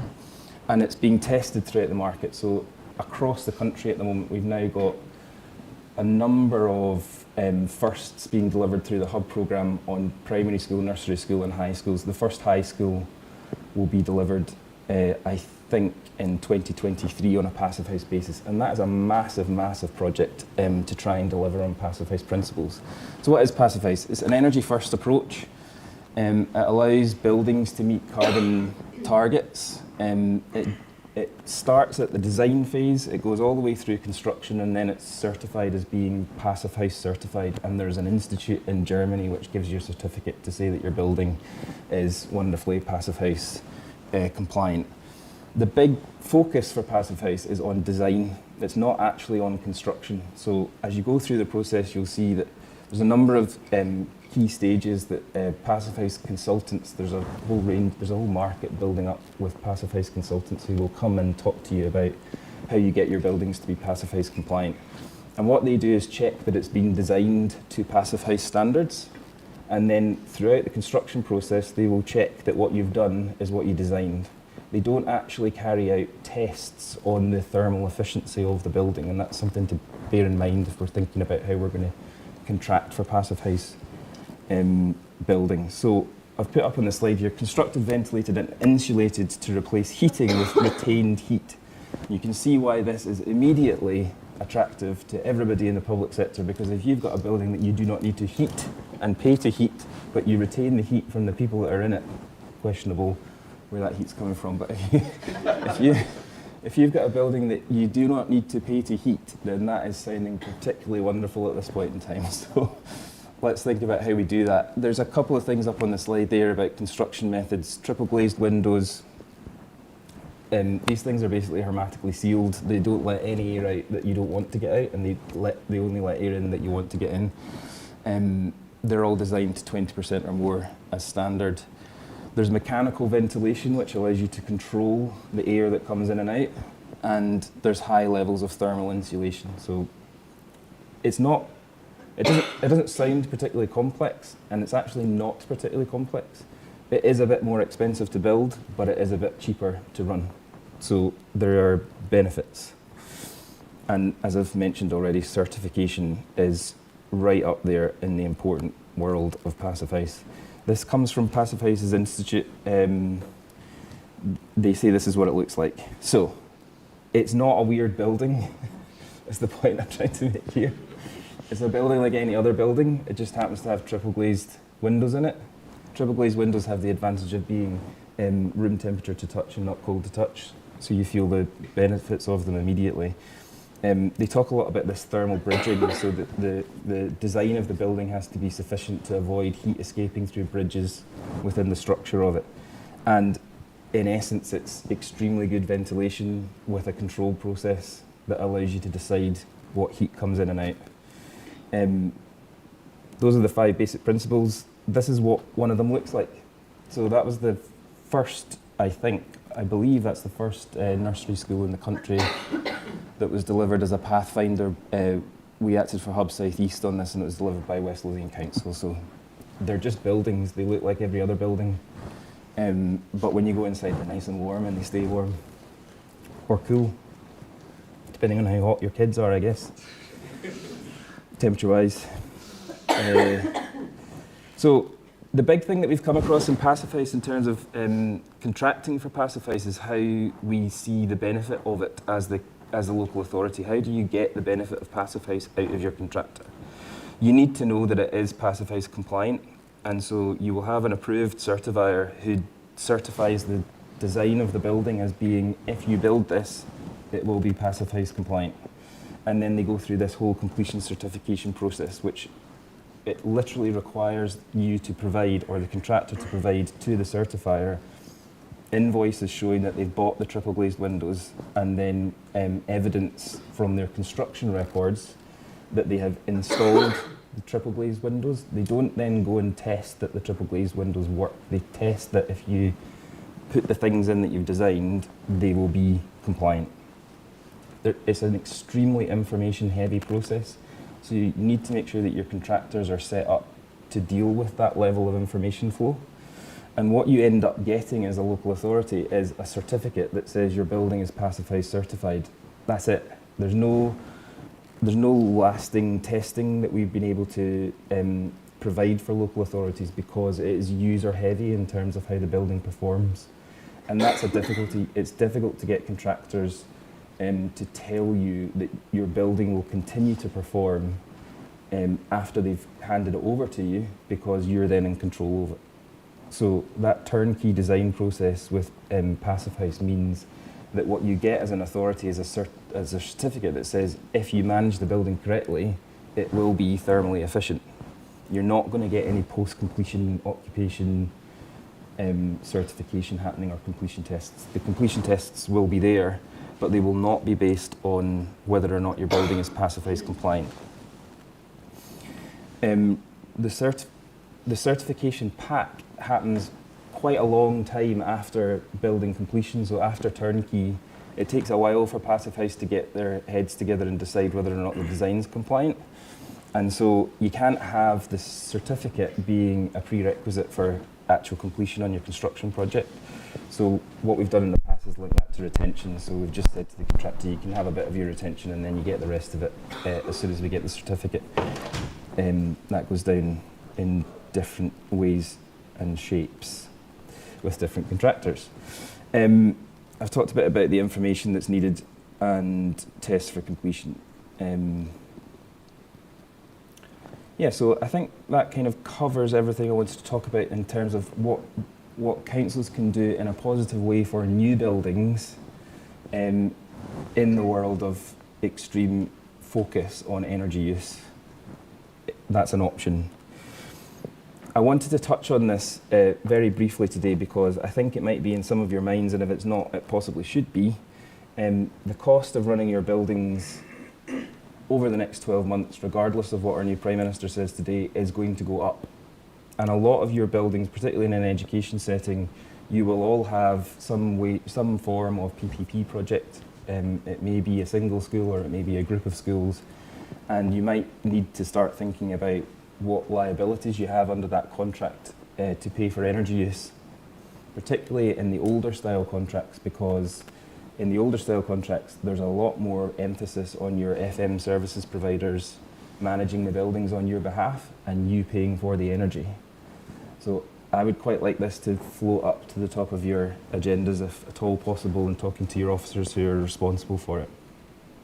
I put on the slide there, dust off your project agreements. That, of course, depends if you can find them in the first place, which most councils can't.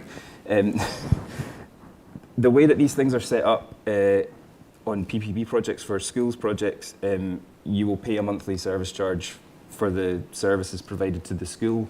On top of that, you will pay for energy usage. It's a complete pass-through in most instances. Some of the contracts that were entered into in the sort of mid-noughties have a pain-gain share, where there's a profiled energy spend, which the contractor gets, and any saving it makes on that, there is a share of that saving, and any worse it performs on that, there is a share of the downside. So in some of the very early ones, it will just be a complete clean pass-through. In some of the later ones, for example, Hub DBFM, it's a one-liner in a Hub DBFM. You will pay whatever it costs to run the building. And so it depends on what standard form of contract you're using for your PPP contracts, if it's PFI, NPD, Hub DBFM, or any of the other letters of the alphabet. But what I would like you to start thinking about in terms of this resource is opening a conversation with your project companies and your contractors. It's really important that dialogue on these issues is open honest and happens at the time it needs to happen and not when it's too late. There are things that you can do in project agreements to change them, and it may be in the context of handback, which is coming up for quite a number of these projects, and it will be increasingly happening. There's a big bell curve, which we're all looking at, saying it's all going to be handed back really soon. But that's going to happen over the next 10 years. Planning for that has to start now. SFT says it needs to start 7 years in advance. The Infrastructure Projects Authority says it has to start 7 years in advance. If you're 10 years away from handback, and these energy costs are a problem for your project, now might be the time to start thinking about what you do on handback. And the reason I'm saying that is because handback provides the authority an opportunity ahead of time to think about different things that it might want to do with its asset going forward. If authorities want to accelerate that different thing, for example, changing how a building is heated from a gas boiler or an oil boiler into a ground source heat pump, for example, now might be quite a good time to start thinking about how you do that and opening conversations with project companies and thinking about varying the contracts. We're already talking to a number of councils about putting solar panels on top of these buildings. LED lighting has been fitted to a whole bunch of them. There are things that can be done now which will save energy use on these buildings, notwithstanding the fact that the project agreement as it stands says that you're responsible for all energy costs. You're unlikely to get a contractor to say anything different if that's what your project agreement says. You're not going to pass that risk to them, but you might be able to do something to the building which means that it uses less energy. So think about that now, would be a good time. And I'm going to introduce now Jenna Monteith, who's going to speak to you about housing and energy and housing. Thank you. Thanks, Stuart. So I originally had at the top of this slide policy context, but I've taken policy out because I feel like there's just more general context that applies, particularly given the most recent developments moving towards the cost of living crisis. I mean, since March 2021 and the launch of Scotland's first long-term housing strategy, Housing to 2040, the housing policy focus has very much been around the delivery of housing, particularly affordable housing, working towards the aspiration that everyone should have an affordable home that meets their needs in the place that they want to live by 2040. The plan's been to deliver 110,000 affordable homes by 2032, at least 70% of those for social rent and 10% in remote, rural and island communities. However, to quote Stuart, we are now in a perfect storm. A lot's changed, and I don't mean to make light of it. COVID-19 and the associated recovery, the war in Ukraine, fuel, poverty, inflation have all come together to deliver a shift in focus, and we saw that on Tuesday with the new programme for government 2022-2023 having such a strong focus, rightly, on the cost of living crisis and the transition towards net zero. And one of the key mechanisms that was introduced, of course, which I don't think anybody really saw coming, was the rent freeze until at least the spring of 2023. Many commentators are pointing out that supply of rental stock is about to take a hit due to rent freezes and potentially also the introduction of rent caps if these come into play as smaller landlords exit the market, reducing supply. And so the focus on increased delivery is likely to continue and potentially become even more acute than it is at the moment. And as energy prices continue to rise, the focus will further shift towards decarbonised and lower carbon housing options. But in the context of all of that, Scottish Government's budget for delivering policy is now worth £1.7 billion less today than it was a year ago in December 2021, which really blew my mind when I read that the other day, I have to say. And the price of labour, as Stuart touched on, the price of labour, the cost of materials is only rising with inflation. Meanwhile, private investors are increasingly keen to invest in affordable housing and are already very active in this space in England, seeing it as a relatively safe, long-term, low-yield option that can deliver positively against economic, social and governance objectives. And so in the context of all of this, I'm going to talk today around a couple of mechanisms that could potentially support the delivery of new and more energy efficient, affordable housing for rent that's supported by private sector investment as opposed to housing association grant and other subsidies. I'll talk about a mid-market rent option first, and then I'll move on to a social rent option. So I don't mean to tell people things that they already know. I was going to very briefly touch on social rented housing versus mid-market rented housing. I mean, we know that the greatest need is for social rented housing, and at the moment social rented housing receives the highest level of financial support, which is in line with benchmarks, and it can only be operated, and this will become important later on, but it can only be operated in Scotland at the moment by regulated entities who are regulated by the Scottish Housing Regulator, and that includes local authorities and social landlords, and also operators can only be not-for-profit. Whereas the most common alternative affordable rented tenure to social rent is mid-market rent, and there is more flexibility around the mid-market rent tenure. And the reason for that really is because non-regulated providers can operate mid-market rented housing because landlords don't have to be regulated. So any entity, including you as individuals, for-profits, not-for-profits, any entity can be a landlord of a mid-market rented home, and the homes are generally leased in terms of private residential tenancies rather than Scottish secure tenancies, which also makes a difference. At the moment, MMR is currently being delivered by a few players in the market, particularly subsidiaries of RSLs, some private sector providers and organisations focused solely on MMR development and delivery, such as Lar Housing Trust, who are really active across the country and particularly here in Glasgow, and Highland Housing Alliance, which are major in the sector in the Highlands.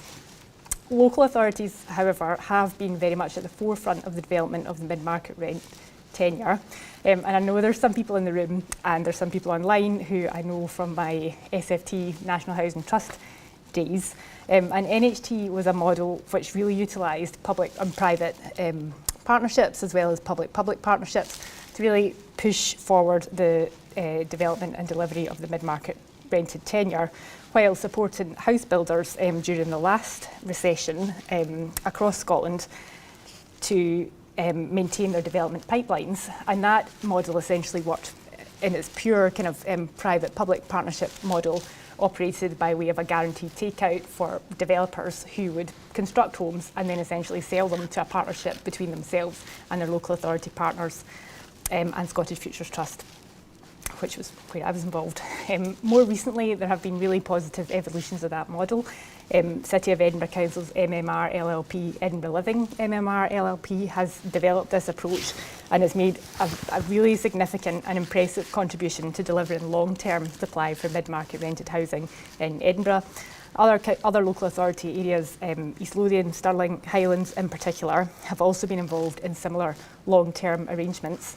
And the really positive thing about these options is that they utilise, generally speaking, they utilise PWLB on lending rather than looking for subsidy in the main. And so the housing that's delivered through these models has been purely additional in the sense of being over and above what's supported by the the Affordable Housing Supply Programme and grant funding. So this all sounds good, so why do we need to bring private investors onto the scene here? I mean, the answer is really to augment delivery and try and deliver more new, high-quality housing quickly to meet the demand issue that we're facing at the moment. And I think one of the exciting options that's coming forward is through the increased delivery of BTR, build-to-rent housing. And I know in the past, BTR has been considered by some as kind of being quite a niche, top end of the market product that attracts very high rents and provides a luxurious, almost kind of hotel-like experience for people that live in the accommodation. But actually, planning obligations can be applied to BTR schemes, so that of the BTR developments are usually quite large scale, I should say. So of a large scale BTR development, a planning obligation could apply to the extent that around 25% of that BTR scheme could deliver affordable housing. So if your scheme had 1,000 units, you could potentially be looking at 250 units for affordable rent from that scheme. And this is positive because BTR in Scotland, it's had quite a slow, it's been quite kind of slow to take off. It's again really popular in England and particularly in places like Manchester and Liverpool, Birmingham. It's kind of been slow to get off the ground in Scotland, but it is getting there now, and the current pipeline, which includes schemes that are operating on site, planning approved, and in planning, includes over 11,000 homes at the moment. So 25% of that, I can't do the maths in my head, and for some reason I haven't written it down, is quite a significant additional boost of affordable supply at the sites where these schemes are coming forward. It's also interesting because if the housing for sale market cools, as some people think it's going to, there are opportunities on the horizon for more BTR, but also more suburban BTR schemes to come forward. And suburban BTR, as the name suggests, is more housing stock which is built for rent, but it's houses as opposed to flats. And generally, if you were on a housing estate, again, I keep saying this is big in England, but this is becoming quite common in England. If you go onto a site which might be branded as, say, Springfield, at the door, you will be unable to determine between housing on that site that's been developed for sale versus housing on that site that's been developed for rent. And the rented accommodation is operated as long-term housing, generally affordable with a small a. It's fair to say, but these kinds of models are potentially going to be helpful for house builders in the challenging market, in the challenging environment of reduced sales. Moved on a slide. Reduced sales against reducing market values against increasing construction inflation by reducing sales risk. So it's basically offering for house builders that kind of guaranteed takeout that was a feature of the original National Housing Trust model. But it also goes to Stuart's point around trying to introduce now certainties to the process and to the market. So if you're a house builder, if you know that you've got a buyer, a large buyer, who's going to buy up, say, 50% of your site, then that allows you the certainty to plan, to acquire early the materials, to procure the workforce that you need, and to deliver with a degree of certainty in what we know is a really uncertain market at the moment. So anybody in the that's listening or watching might be wondering how this can actually work in practice. If you're thinking about the large-scale kind of MODA build-to-rent developments, like when we're coming out the ground here in Glasgow, against a traditional Section 75, 25% affordable site contribution, generally the traditional setup would involve carving out a section of the site. So there will be a physical area that will be developed and handed over to the affordable housing provider. It will look the same. Generally, the requirement in terms of planning will be for the units to be tenure blind, but it's easier to physically separate, particularly if it's a development of houses or if it's smaller scale cottage flats or something like that, against a huge kind of single block or a few very large blocks. How, practically speaking, can you carve that out and deliver that for a different tenure? And the way is really through what's becoming known as intermediate rent. And I've quoted on the slide from City of Edinburgh Council's affordable planning policy from May 2021, their description of what intermediate rent is. And it's really similar to mid-market rent. It's unsubsidised private rented housing offered to tenants who meet specific criteria at agreed rents, which are below market rent levels. And according to Edinburgh's affordable housing policy, it will be on agreement an approved tenure for meeting the affordable housing contribution. So where it's really interesting is that there's no requirement for a local authority or an RSL or a third-party operator to operate the intermediate rent contribution within that block. Whoever is managing the larger BTR development can manage the affordable contribution or the affordable component as well. So it is offering a genuinely or a truly kind of tenure blind offering within a single block or a number of blocks. And I've helpfully included the calculation of that 25% of the total development here, a few paragraphs along. So we're looking around about, or the potential to deliver roughly 1,700 intermediate rent units from the current pipeline of just over 11,000, which would be operated or could be operated on this tenure blind intermediate rent basis. And I mean, I think the temptation is possibly to think, well, it sounds like it's everything for the developer who gets to meet their affordable housing contribution. They don't have to deal with affordable housing providers. How can anyone be sure that that contribution will be delivered and operated in the long term? But it's not. I mean, I think it doesn't need to be a soft option. It will all come down to the robustness of the Section 75 agreement. Section 75 agreements do run with the land into the long term. So even if you start with MODA and MODA sell to Get Living, the Section 75 obligation will continue to apply to whoever is the current incumbent of the planning obligations on that site. And the Section 75 will include the detailed provisions covering the rent setting, how rents will be set, generally with reference to the Local Housing Allowance, LHA, or the prevailing broad rental market area, the 30th percentile that applies there. Usually there will also be detailed phasing provisions to make sure that the intermediate rent units aren't all delivered first, or they aren't all delivered last, or just to make sure that those units do come out of the ground and are developed and let up in line with the rest of the site. And also stipulating a timescale, usually 25 years, requiring or guaranteeing that those homes will be available for that long term. And that's just, that's in addition to any other Section 75, normal Section 75 obligations that you might expect to see. And also should mention that there will be detailed reporting obligations as well. So the local authority will be able to monitor over that time, according to pre-agreed metrics, how things are going on site. So that's MMR. Social rent and private sector investment involvement in this area is probably a bit more controversial. As I said at the start,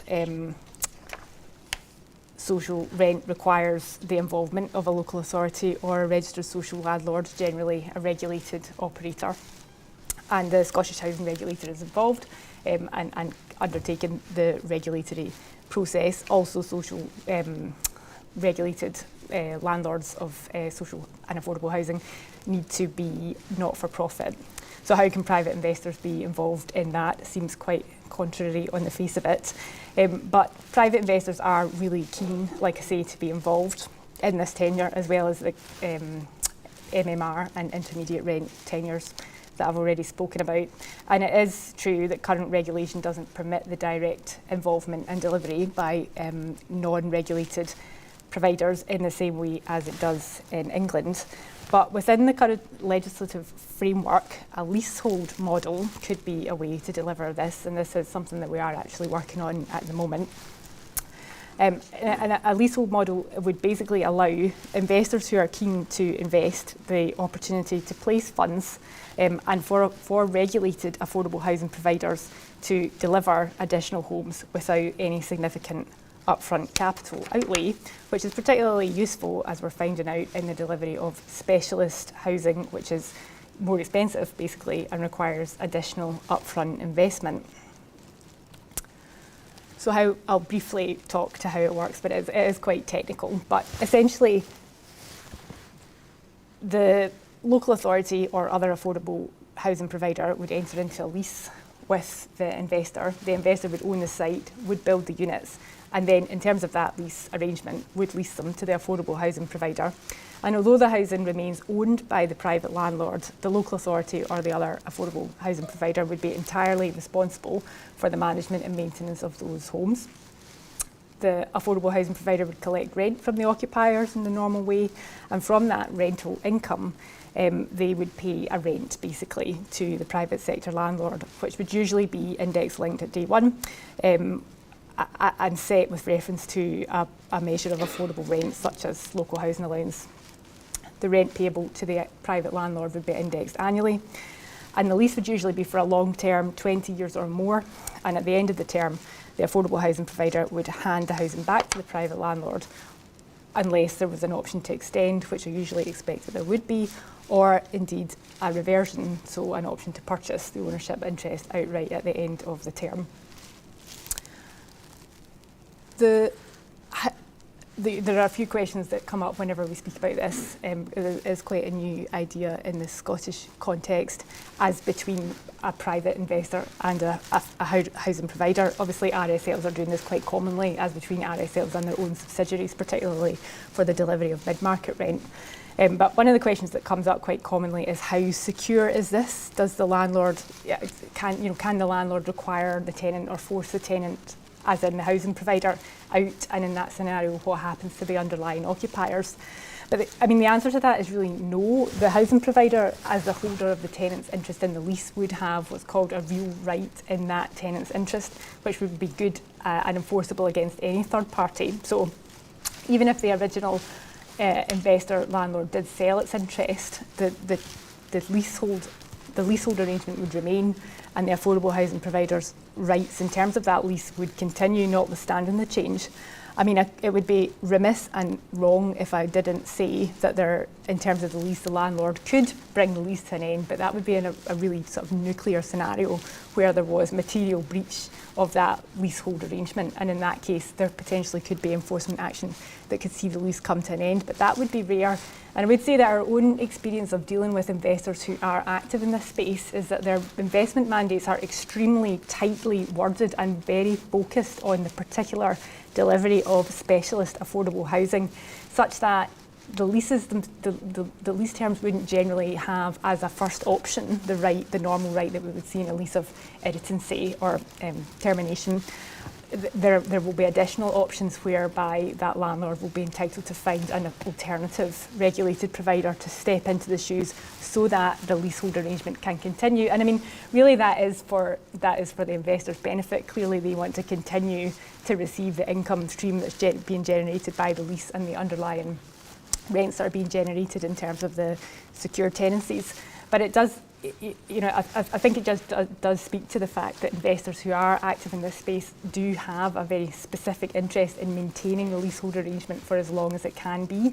And it's not the case that they're necessarily looking to kind of cut and run. The other question that comes up is it legal? Which is a good question, and I'm happy to finally talk to a little bit of law, feeling a bit basic compared to everybody else's good law that they spoke to earlier on. But the answer to the question, is it legal, is yes. It is true that generally the law in Scotland doesn't permit long leases of housing. That was largely abolished with the abolition of feudal tenure. But the Land Tenure Reform Scotland Act 1979 does make an exception to the general rule for social landlords, local authorities and their controlled subsidiaries who are entitled to enter into long leases of housing. And there are no prohibitions in the Housing Acts to local authorities or RSLs entering into leases of housing and then leasing that housing to occupiers in terms of secure tenancies. And actually, Schedule 2 of the Housing Scotland Act 2001 sets out the grounds for recovery of possession of a house, specifically provides at paragraph 13 that a court can make an order to recover possession where the property that's occupied is occupied by the affordable housing provider in terms of a lease, and that lease has terminated or will terminate within 6 months.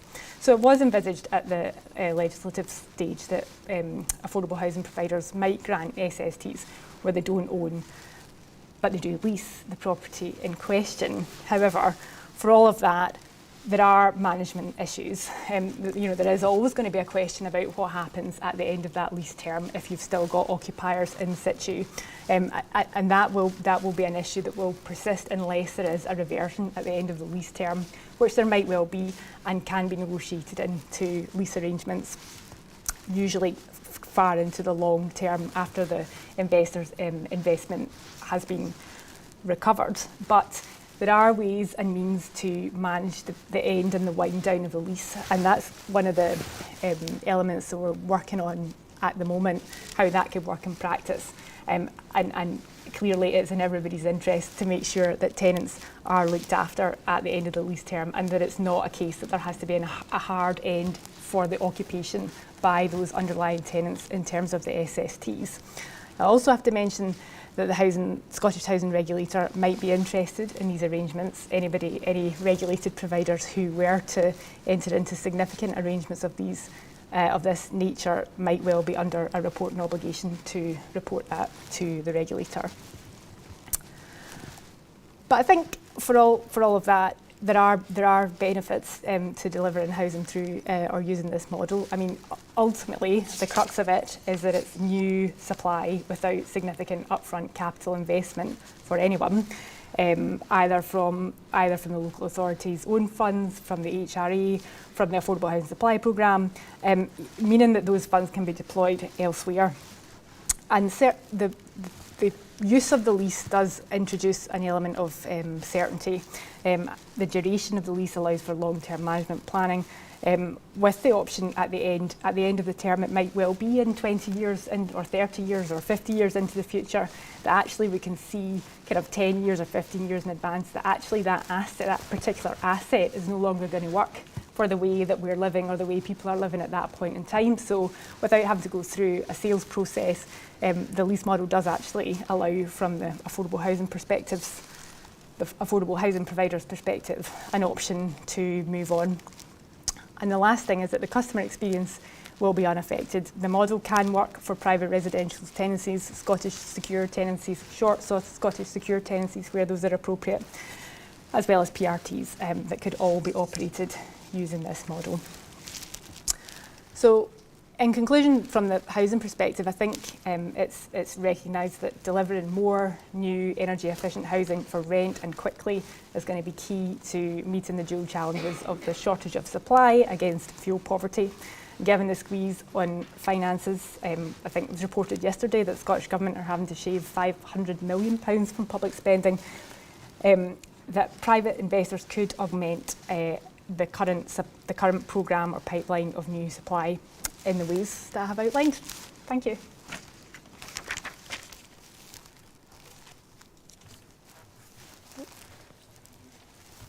Sorry, I'll come back. It falls to me to close, but if there are any questions at all for Jenna or Stuart, I'm happy to take them now. Right. Oh, do you have a question? It's just one for Jenna there.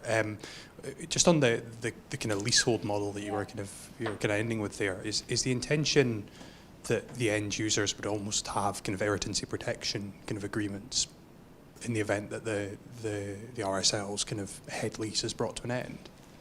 So on the actual occupiers would have irritancy protection agreements. I mean, that's a really interesting point. I would not envisage that to be the case, actually. Just purely because from a practical perspective, the institutional investor isn't going to want that at all. Exactly. So I think the occupiers' protection is more or less relying on the strength of its rights in terms of its SST arrangement, protections, regulatory protections, and oversight of the regulator in terms of the affordable housing provider's operation of the asset and provision of the service there. And legislative protection around the fact that there couldn't be recovery of vacant possession until the court had granted an order to permit that. Yeah. So I think those would be the protections that we would see occupiers relying on rather than irritancy protection agreements. Yeah. But it's an interesting notion that hasn't been raised previously. So thanks for that. Cheers. Okay. Any other questions? Okay. Well, it falls on me as something I didn't say at the outset, as one of the partners leading this practice, to thank our speakers from across the firm. Whilst people were speaking, I did go back and look at what I said at the outset about the challenges for local government, and I do think we have covered some of those. We talked about the increasing demand for council services, and Jenna and Fiona in particular spoke about that in relation to housing. We did talk about the accelerating impacts of inflationary costs and price pressures, and Stuart covered that in relation to what he had to say about projects. And we did also talk about the focus on meeting the Scottish Government's challenging targets, and particularly in relation to climate change. And there was an aspect of that in what each of the speakers said. And I remind local authorities that there is now a direct duty placed on you in relation to contributing to Scotland achieving its climate change targets in everything that you do. So for the future, we're expecting to see that duty come through into decision making and legal challenges. So I thank everybody that attended in person in particular, and to reassure those watching in the live stream, there are actually other people in this room with the Brodies team, but to thank you all also for joining via the live stream. We hope that was helpful. We always like to hear feedback about how things have gone. Do give that directly to me in a moment, or send it in via the usual link to Brodies contacts. And in particular, do let us know if there are any other topics that you would like us to cover. So thank you very much for your time, and thank you again to everybody online.